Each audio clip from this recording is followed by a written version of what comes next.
చిత్ర విచిత్రాల సమ్మేళనంగా ఉన్న మన భూమి గురించి, మనుషుల గురించి ఎన్నో పరిశోధనలు, మరెన్నో పరిశీలనలు. అందులో డార్విన్ ప్రతిపాదనలు నిజంగా విప్లవాత్మకం, వివేచనాత్మకం. అదే ది థియరీ ఆఫ్ ఎవల్యూషన్.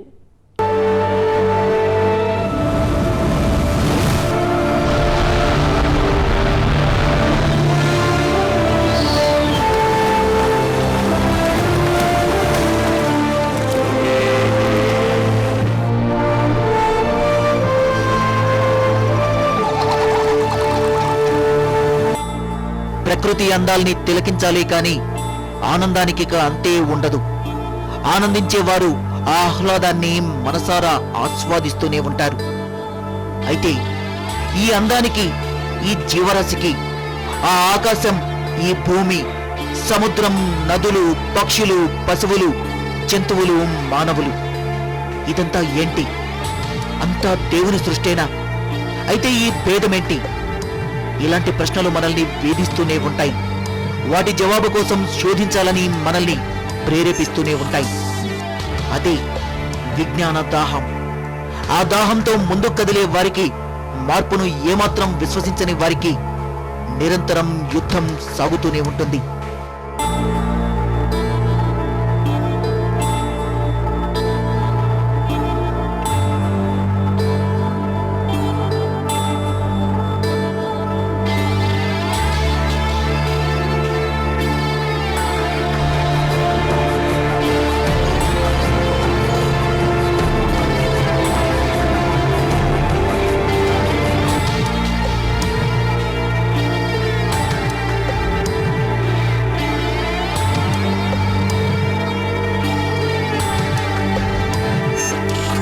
మతాన్ని ప్రశ్నించిన సిద్ధాంతం, దైవత్వాన్ని నిలదీసిన పరిశోధన, మనిషి ఉనికిని అన్వేషించిన శాస్త్రం, డార్విన్ జీవ పరిణామ సంచలనం. మానవజాతి చరిత్రలో మతానికి, విజ్ఞాన శాస్త్రానికి అంతులేని పోరాటం అనాదిగా సాగుతూనే ఉంది. అజ్ఞానానికి, అంధవిశ్వాసాలకు మతం కేంద్రంగా మారినప్పుడు మనిషిని వెలుగుదారిలో నడిపించడానికి మానవ మేధస్సు నిరంతరం తప్పిస్తూనే ఉంటుంది. సత్యశోధనలో ఎప్పుడూ మతానికి, మనిషికి నిర్విరామ యుద్ధం జరుగుతూనే ఉంది. విజ్ఞానం వైపు ఆశగా చూడటమే కాదు, ఆ జ్ఞానాన్ని ప్రపంచానికి పంచాలన్న తపనతో మునుముందుకు నడిచే మహోన్నత వ్యక్తులు పుడుతూనే ఉంటారు. వారిని మతం ముసుగులు, దైవత్వం పేరుతో అడ్డుకునే ఛాందస్సులు కూడా 100 రెట్లు ఎక్కువగానే ఉంటారు. కానీ మతములన్నీ మాసిపోవును, జ్ఞానమొక్కటి నిలిచి వెలుగునన్న మహాకవి గురజాడ మాట నిజమయ్యే రోజు ఇంకా చాలా దూరమే ఉందని చెప్పాలి. అయితే ఆ రోజు కోసం మానవ మేధస్సు రగులుతూనే ఉంది. సత్యాన్ని ఆవిష్కరించడం కోసం, సమస్త సృష్టికి మూలాల్ని అన్వేషించడం కోసం మనిషి మెదడు నిరంతరం మండిపోతూనే ఉంది. ఎన్నో ప్రశ్నలు, ఎన్నో సందేహాలు, మరెన్నో అనుమానాలు.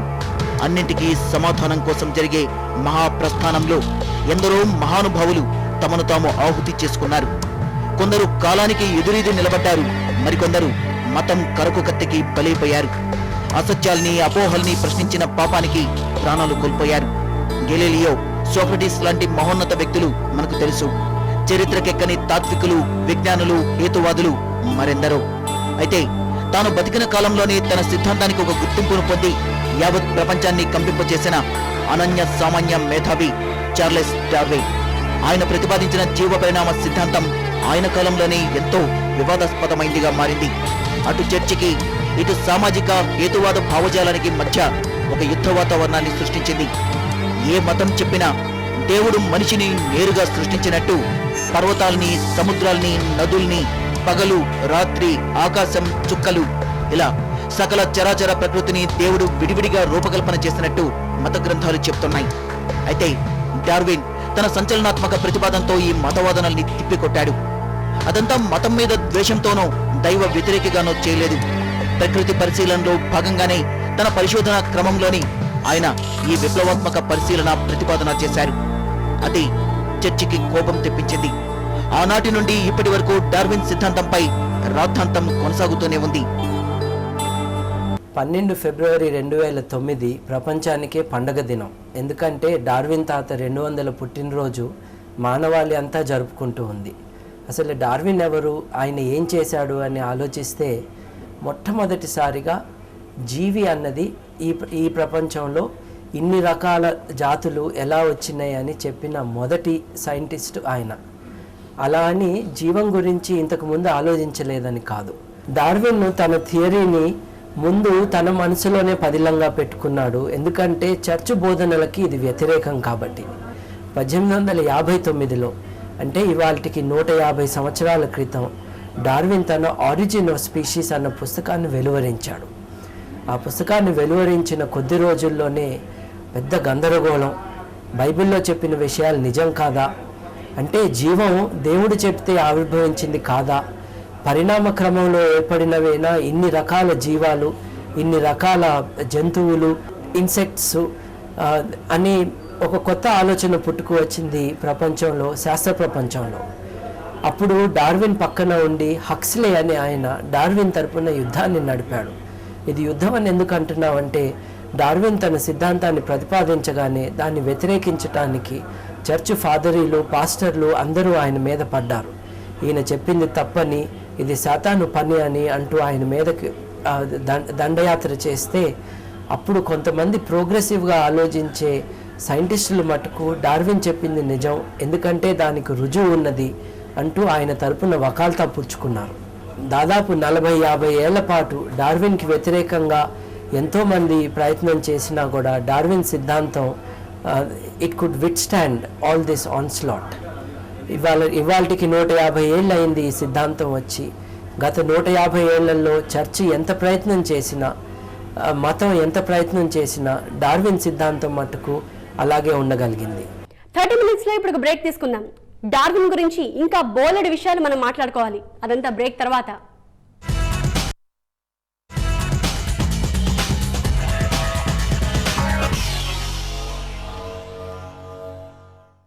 ఈ విశ్వాంతరాళంలో ఎన్నో గోళాలు గిర్రున తిరుగుతున్నాయని, ఎడారిలో ఇసుక రేణువు లాంటిది మాత్రమే ఈ భూగోళం అని చెప్పిన గెలీలియో పుట్టిన 200 సంవత్సరాలకు డార్విన్ పుట్టాడు.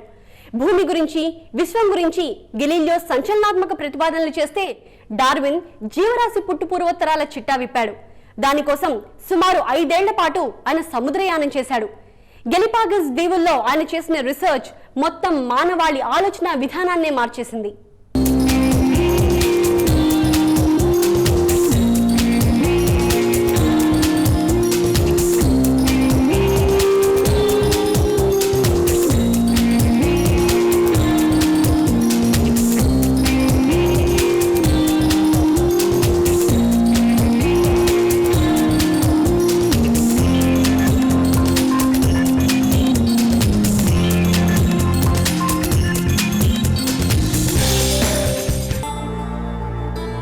ఈ సృష్టికి మూలమేంటి?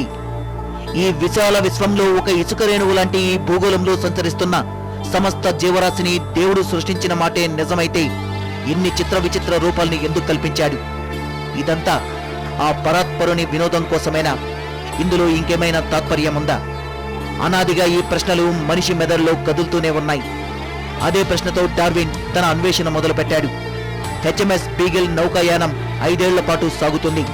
దానిలో ఇతర సైంటిస్టులతో పాటు డార్విన్ కూడా పాల్గొంటాడు. భూమిని, దానిపై నివసించే జీవరాశిని, వాటి పరిణామ క్రమాన్ని పరిశోధించడానికి వారి యాత్రను సాగించారు. ఇందులో గేలపగస్ దీవుల వద్ద సాగిన పరిశోధన డార్విన్ పరిణామ సిద్ధాంతానికి కీలకమైందిగా చెప్పాలి.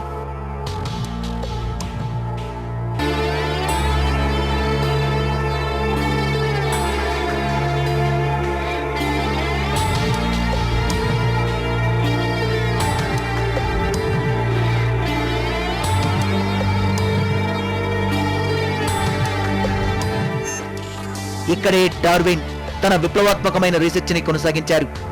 ఈక్వెడార్కి 600 కిలోమీటర్ల దూరంలో ఉన్న ఈ దీవిలో సంచరించే జీవరాశిని నిశితంగా పరిశీలించాడు. వేల సంవత్సరాల క్రితం బద్దలైన అగ్నిపర్వతాల పర్యవసానంగా ఏర్పడ్డ అనేక పరిణామాల్లో ఈ దీవి ఒకటి.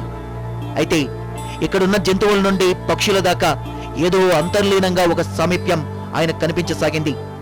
సుమారు 14 రకాల పక్షుల్ని ఆయన పరిశీలనకు తీసుకున్నారు. ఇవి రకరకాల ప్రదేశాల నుంచి ఆహారం అన్వేషిస్తూ ఇక్కడికొచ్చాయి. రకరకాల వాతావరణంలో పరిసరాల ప్రభావంతో ఈ పక్షులు రకరకాల ఆకారాల్ని పొందాయి. అయితే అవి తినే ఆహారపు అలవాట్ల కారణంగా వాటి ముక్కుల రూపుదిద్దుకున్నట్టు ఆయన కనుగొన్నాడు. ఇవన్నీ ఒకే జాతికి చెందినవైనప్పటికీ అవి పెరిగిన వాతావరణం అవి తినే ఆహారం, వాటి విహారం, అలవాట్లు వాటి రూపంలో మార్పులకు దోహదం చేసిందన్న అభిప్రాయానికి ఆయన వచ్చారు. అది డార్విన్ సిద్ధాంతానికి పునాదిగా మారింది.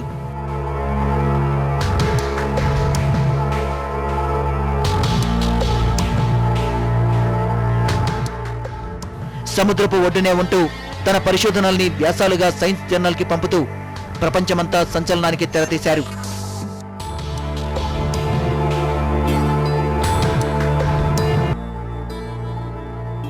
అక్కడున్న తాబేళ్లను, వివిధ రకాల జంతువుల్ని ఆయన పరిశీలించాడు.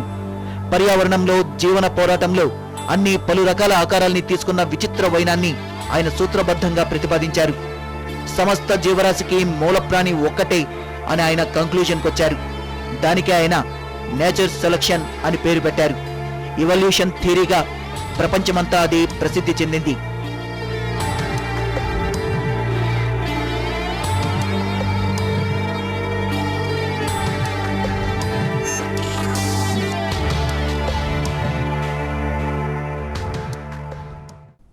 మనుషుల్ని, జంతువుల్ని, పక్షుల్ని విడివిడిగా దేవుడు సృష్టించాడని అప్పటిదాకా అమల్లో ఉన్న మతవాదనల్ని డార్విన్ పరిశోధనలు తిప్పికొట్టాయి.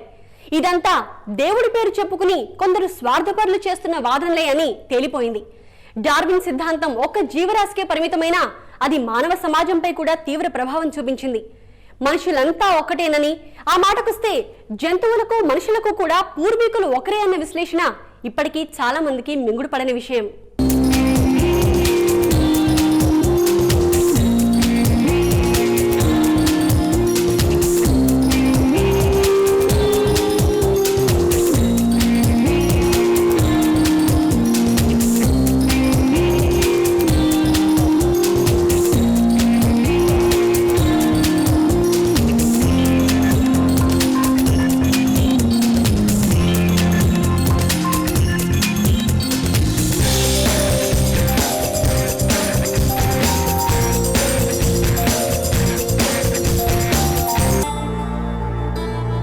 మనుషులకి, పశువులకి మూల ప్రాణి ఒక్కటే అన్న డార్విన్ పరిశీలన ప్రపంచాన్ని 100 భూకంపాల కంటే ఎక్కువగా వణికించింది.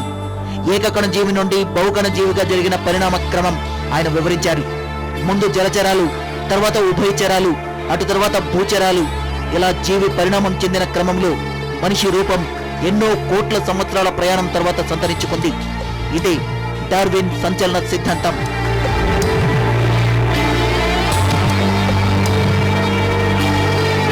ఈ సిద్ధాంతంతో అప్పటిదాకా అమల్లో ఉన్న దైవికమైన ఆలోచనలన్నీ బోనెక్కవలసి వచ్చింది. డార్విన్ 1859లో ఆరిజిన్ ఆఫ్ స్పీషీస్ పుస్తకాన్ని ప్రచురించారు. అప్పటికీ ఇప్పటికీ జీవ పరిణామ క్రమాన్ని శాస్త్రబద్ధంగా వివరించిన మహాగ్రంథంగా దీన్ని సైంటిస్టులంతా పరిగణిస్తారు. ఆ తర్వాత ఆయన పబ్లిష్ చేసిన డిసెంట్ ఆఫ్ మ్యాన్ మరో విప్లవం. ఈ 2 పుస్తకాలు సృష్టించిన కలకలం అంతా ఇంతా కాదు. దేవుడు రకరకాల జీవరాశిని వేరువేరుగా సృష్టించాడని, అలాగే మనుషుల్ని కూడా జాతుల వారి, రంగుల వారీగా ఉన్నతులు, బానిసలుగా సృష్టించాడని ఎన్నో వింత వాదనలు, వితండ వైఖరులు ప్రచారంలో ఉన్న కాలంలో డార్విన్ ఒక ఉప్పెన్లా ఈ సమస్త వాదనల్ని ముంచెత్తి పారేశాడు. మనిషి తొలి రూపం నియాంతల్ మానవుడని, వానరుడని ఆయన తేల్చి చెప్పేసరికి మతవాదులు జీర్ణించుకోలేకపోయారు. ఆయన వాదనపై దాడులు అన్ని వైపుల నుండి మొదలయ్యాయి. డార్విన్ చేసిన గొప్ప విషయం ఏమిటంటే ఆయన ప్రప్రథమంగా ఆధారాలతో, రుజువులతో జీవ పరిమాణం అంటూ జరిగింది అని నిరూపించగలిగాడు. నిజానికి చాలా తమాషా అయిన విషయం ఏంటంటే డార్విన్ తన కాలంలో ప్రతిపాదించిన జియాలజీ థియరీస్, వేటి ద్వారానైతే భూమికి కొన్ని మిలియన్ ఏళ్ల వయసు ఉందని చెప్తూ ఉన్నారో వాటిని తిరస్కరించాడు. తన తాతగారైన ఎరాస్మస్ డార్విన్ ప్రపోజ్ చేసిన జీవ పరిణామ సిద్ధాంతాన్ని తిరస్కరించాడు. ఎక్వాడర్ దేశం దగ్గరలో ఉన్న గెలాపగోస్ ఐలాండ్స్కి డార్విన్ వెళ్లటంతో ప్రపంచం తన గురించి తన అంచనానే తారుమారు చేసేటట్టుగా ఆయన సిద్ధాంతాన్ని ప్రతిపాదించాడు. కొందరు మనుషులు తెల్లవారుగా, మరికొందరు నల్లవారుగా, కొందరు తెలివైన వారుగా, మరికొందరు మొద్దులుగా, కొందరు యజమానులుగా, మరికొందరు బానిసలుగా దేవుడే ఈ భూగోళంపై సృష్టించాడని మతవాదులు అప్పటిదాకా నమ్మబలికారు. ఆ వాదనతో కర్మ సిద్ధాంతాన్ని అడ్డం పెట్టుకుని మనుషుల్ని దోచుకోవడం యథేచ్ఛగా సాగించారు. శతాబ్దాల పాటు సాగిన ఈ దోపిడీ డార్విన్ సిద్ధాంతంతో బట్టబయలైంది. ఇదంతా దేవుడు చేసింది కాదని, మనలోని కొందరు స్వార్థపరులు చేసిన కుట్రని తేలిపోయింది. అందుకే కార్ల్ మార్క్స్, ఎంగెల్స్ డార్విన్ సిద్ధాంతాన్ని తమ గతితార్కిక భౌతికవాదానికి ప్రాతిపదికగా ప్రకటించారు. దాస్ క్యాపిటల్ ని మార్క్స్ డార్విన్ కి అంకితం కూడా ఇచ్చినట్టు చెప్తారు. కోతి నుంచి పరిణామ క్రమంలో మనిషి వచ్చాడు అని చెప్పుకుంటున్న దానికి ఈ రోజున అందరం సమానమే, మన మానవులంతా సమానమే అని మనం మాట్లాడుకుంటున్న దానికి పునాది అదే. అటువంటి సిద్ధాంతానికి ఏంటంటే ఆ సిద్ధాంతాన్ని ప్రశ్నించడానికి కొంతమంది మతస్థులు, అంటే అది క్రైస్తవులు కావచ్చు, ఇస్లాం కావచ్చు, హిందువులు కావచ్చు, దాన్ని ప్రశ్నించడానికి ఇంకా ప్రయత్నం చేస్తూ ఉన్నారు, గందరగోళపరచడానికి ఇంకా ప్రయత్నం చేస్తూ ఉన్నారు. ఆ గందరగోళాన్ని తీసేయడానికి ఈ రోజున ఈ డార్విన్ జీవ పరిణామ సిద్ధాంతాన్ని పెద్ద ఎత్తున ప్రచారం చేయాలని జన విజ్ఞాన వేదిక లాంటి సంస్థలు ఈ సంవత్సరం అంతా కూడా దీని మీద కార్యక్రమాలు చేయాలనుకుంటున్నాయి. డార్విన్ విశ్లేషణలపై మరింత ఫోకస్ ఆఫ్టర్ షార్ట్ బ్రేక్.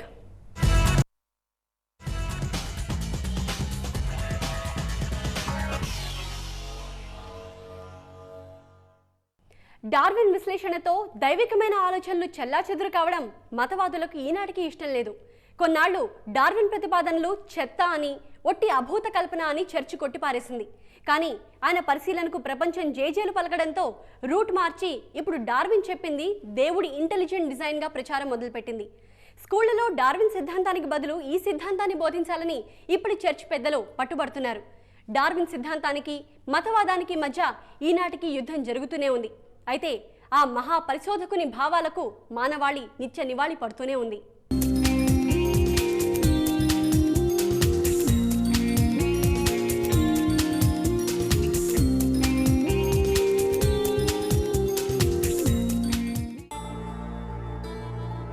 కోతి నుంచి మనిషి పుట్టాడని డార్విన్ ప్రతిపాదించిన నాటి నుంచి ఆయనపై చర్చ విరుచుకుపడుతూనే ఉంది. మతవాదులు డార్విన్ వాదనల్ని తేలిగ్గా తీసుకున్న మానవతావాదులు మాత్రం అంత తేలిగ్గా వదలలేదు. గెలీలియోని ఎన్ని బాధలు పెట్టారో, ఎంత హింసకు గురి చేశారో అందరికీ తెలిసిందే. అదే దాడి డార్విన్ సిద్ధాంతంపై కూడా సాగింది.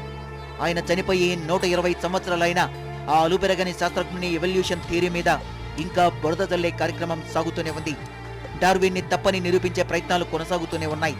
ప్రారంభంలో ఆయన థియరీ దైవదూషణగా భావించి చర్చి విషప్రచారం చేసింది. ఆ తర్వాత కాలంలో ఆయన సిద్ధాంతాన్ని స్కూల్స్ లో, కాలేజీల్లో, యూనివర్సిటీల్లో బోధించడానికి వీల్లేదని నిషేధాలు జారీ చేయడం కూడా జరిగింది. అయితే అంతే తీవ్రంగా సామాజికవాదులు, హేతువాదులు, నాస్తికులు ఆయన సిద్ధాంతాన్ని భుజాన వేసుకున్నారు. పోరాటం సాగిస్తూనే ఉన్నారు. 1925లో మొదటి ప్రపంచ యుద్ధం తర్వాత డార్విన్ ఎవల్యూషన్ థియరీని బోధిస్తే $100 నుండి $500 దాకా అమెరికాలో జరిమానాను ప్రకటించారు. దీన్ని పరీక్షించడానికి అమెరికా సివిల్ లిబర్టీస్ యూనియన్ బరిలోకి దిగింది. ఒక ఫుట్బాల్ కోచ్ అక్యూజ్డ్ గా మారాడు. అతనికి కోర్టు నిజంగానే జరిమానా విధించి తన సీరియస్నెస్ ని బయటపెట్టుకుంది. దీంతో సామాజికవేత్తలు, శాస్త్రవేత్తలు కూడా కొంచెం గట్టిగానే రంగంలోకి దిగారు. కోతి బొమ్మకు డార్విన్ ముఖాన్ని పెట్టి ఎగతాళి చేసిన వారు కూడా ఉన్నారు. అయినా డార్విన్ ఆగలేదు. సత్యాన్వేషణలో డార్విన్ ఇంకా బతికే ఉన్నాడు. దీనికి ఇటీవలే అమెరికాలో సుప్రీంకోర్టులో ఇచ్చిన తీర్పే ఉదాహరణ. 2005లో జార్జ్ బుష్ నియమించిన ఒక చర్చి అనుయాయుడైన జడ్జి డార్విన్ థియరీకి అనుకూలంగా తీర్పిచ్చి ప్రపంచాన్ని ఆశ్చర్యంలో ముంచెత్తారు. మతవాదులు డార్విన్ సిద్ధాంతాన్ని ప్రచ్ఛన్నంగా ఎదుర్కొనలేక ఇంటెలిజెంట్ డిజైన్ అనే కొత్త వాదనను మొదలుపెట్టారు. డార్విన్ చెప్పిందంతా దేవుడే తన సృజనాత్మకతకు నిదర్శనంగా ఈ ప్రపంచానికి అందించాడని వీరి వాదన. ఈ సిద్ధాంతాన్ని బోధించాలని ఇప్పుడు మళ్లీ కొత్తగా వారు డిమాండ్ చేస్తున్నారు. అయితే ఒక పక్కా క్రిస్టియన్ అయిన సుప్రీంకోర్టు జడ్జి ఈ వాదనను రాజ్యాంగ విరుద్ధమైందిగా కొట్టిపారేశారు. ఇంటెలిజెంట్ డిజైన్ అనేది మతవాదనే కానీ సైన్స్ కాదని ఆయన తీర్పు చెప్పారు. ఇది ప్రపంచవ్యాప్తంగా డార్విన్ ప్రేమికులకు, సత్యాన్వేషకులకు గొప్ప ఉత్సాహాన్నిచ్చింది. ఇవన్నీ ఒక ఎత్తైతే డార్విన్ జీవ పరిణామ సిద్ధాంతాన్ని బోధించి జీవితమంతా మతవాదాన్ని ఖండించి చివరి రోజుల్లో చర్చికి అనుయాయిగా మారాడని కూడా కొన్ని విమర్శలున్నాయి. అయితే ఆ విమర్శల్ని అతని పిల్లలు కొట్టిపారేశారు. ఆయనకు న్యూటన్ సమాధి పక్కన సమాధి కట్టి బ్రిటిష్ ప్రభుత్వం డార్విన్ పట్ల గౌరవాన్ని ప్రకటించుకుంది. ఆయన జాబ్ ఏంటంటే బీగల్ షిప్లో స్పెసిమెన్స్ కలెక్ట్ చేయటము, ఫాసిల్స్, తర్వాత లైవ్ శాంపుల్స్ కలెక్ట్ చేయటం చాలా ఇంపార్టెంట్. ఇవన్నీ కలెక్ట్ చేస్తూ ఆయనకు ఏంటంటే ఒక అవగాహన వచ్చింది ప్రకృతి మీద, తర్వాత జీవ పరిణామం మీద. అందుకని ఆయన ఒక జీవ పరిణామము అనే కాన్సెప్ట్, అభిప్రాయాన్ని తీసుకొచ్చిండు. దాన్ని ఇంగ్లీష్లో మనం ఎవల్యూషన్ అని అంటాము. అతని సిద్ధాంతాన్ని ఈ రోజుకి సైంటిస్టులు అన్నవాళ్ళు ఆమోదిస్తున్నారు. అతని సిద్ధాంతం ఏమిటంటే పరిణామం, మానవుడు పరిణామం చెంది ఈ స్థితికి వచ్చాడు తప్ప ఇది ఏదో దేవుడు పుట్టించిన ఇది కాదు. ఏళ్లు మారిన, క్యాలెండర్లు తిరిగిన, సత్యాన్వేషణకు స్థానం ఉన్నతమైందని డార్విన్ జీవితం నిరూపించింది.